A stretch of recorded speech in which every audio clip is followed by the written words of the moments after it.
Now we come to the part of the project that is the messiest of all the sections. As you can see, I have a lab coat on because what we're going to be doing is making what are called dovetails, the dovetail joints. So the sides go together almost like fingers, and it's a very tight joint. So what we have to do is grab a couple of routers and the jigs that are set up to do the dovetails. Now, as you can see, there's two routers and two jigs. How do you know which one goes with which?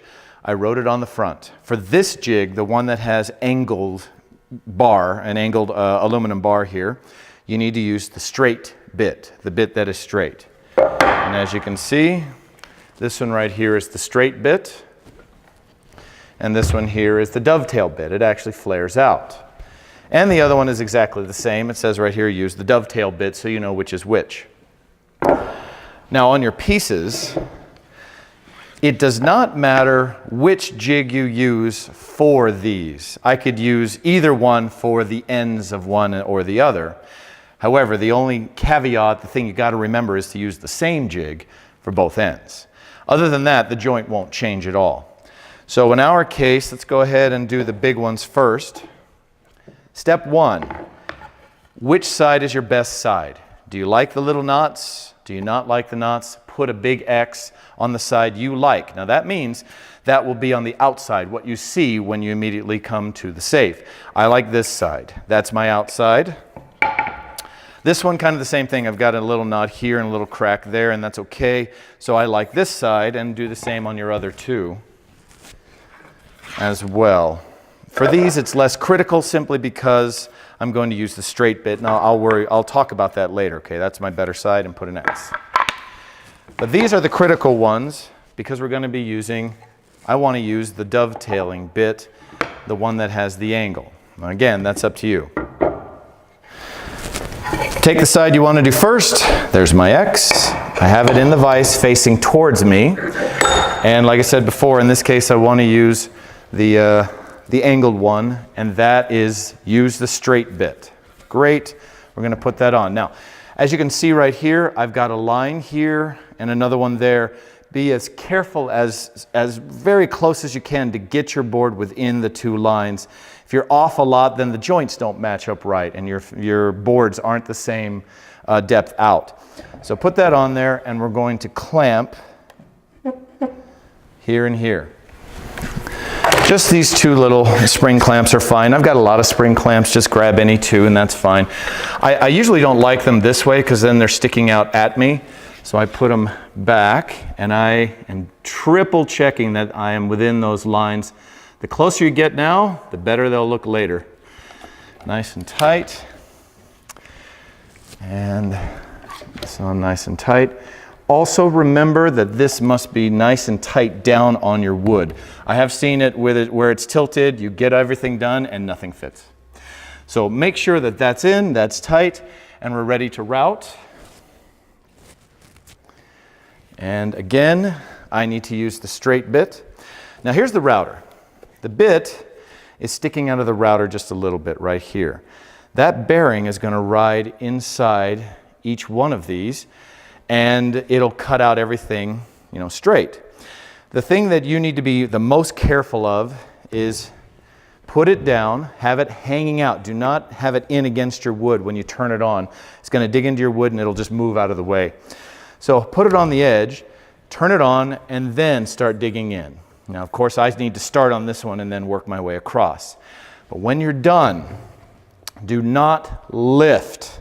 As soon as you lift that up, the bearing is not riding on the side, and now the blade is free to hit the aluminum. It'll cut into the jig, it'll ruin the jig, and it could break the bit. So when you're done, I'm going to turn it off, let it sit until it stops moving, and then pull it out to move on to the next step.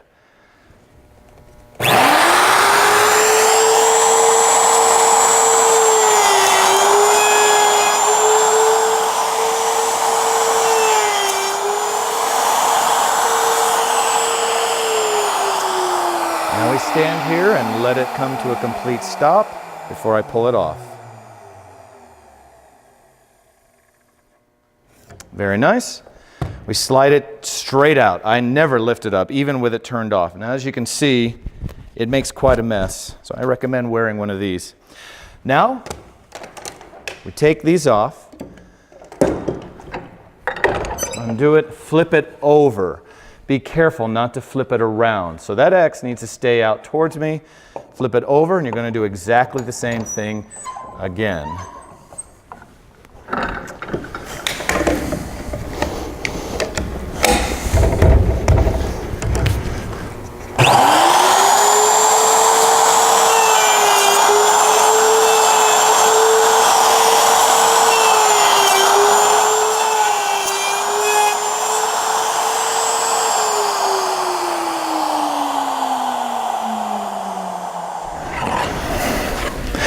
Now that we've finished both of the sides, and they look pretty good and clean, now we're going to worry about the top and bottom. Now with this one, we're going to be using the jig that actually is straight. It's the dovetail bit, but the straight jig. And because it's straight, it's not flaring out, I can actually put these two together and mill them down with a router at the same time. Saves us a little bit of time. So we just take a little bit of the tape, and we're just going to wrap it around the sides. So you just want to be as careful as you can that they're flat and even. Wrap it around, give it a little pull. Tape can stretch, masking tape stretches a little bit. Woodworkers use it as clamps every now and then. And you don't want those to shift, because if they shift, then the cuts aren't equal. In addition, because it's straight, it doesn't matter which way the X goes. So I can just flip it around when it's time to assemble. But take your board, put it in the clamps. I'm going to check it one more time that that's nice and straight. And then you're going to have the same setup. The lines are here. You're going to clamp them on. And again, straight in, straight out. And start it as it's already sitting on here, not inside, but sitting on top. When you're done, turn it off before you pull it out.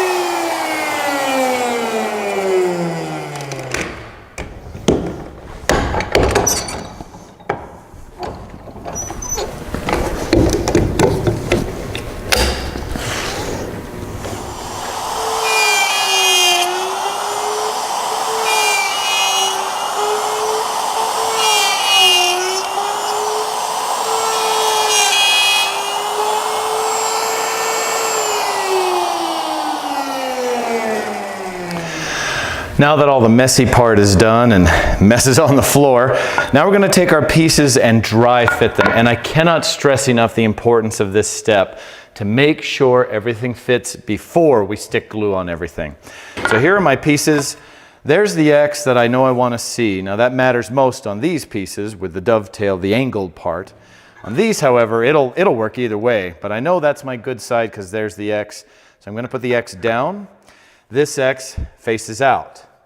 Now some of these joints may be very tight, some of them may slip right in like that one does. It just depends. If that jig is off a hair, it could be tighter or looser. There's my X. I'm going to put that facing me on this one. Okay, that joint was a bit tighter. I actually had to push a bit.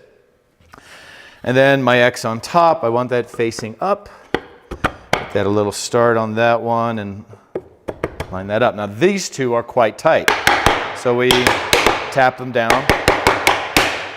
Rubber mallet, wooden mallet, whatever, it's fine. Just tap it into place. I'm not wailing on it, so be careful. Just, it should tap into place. And that is a nice tight box that we're going to use.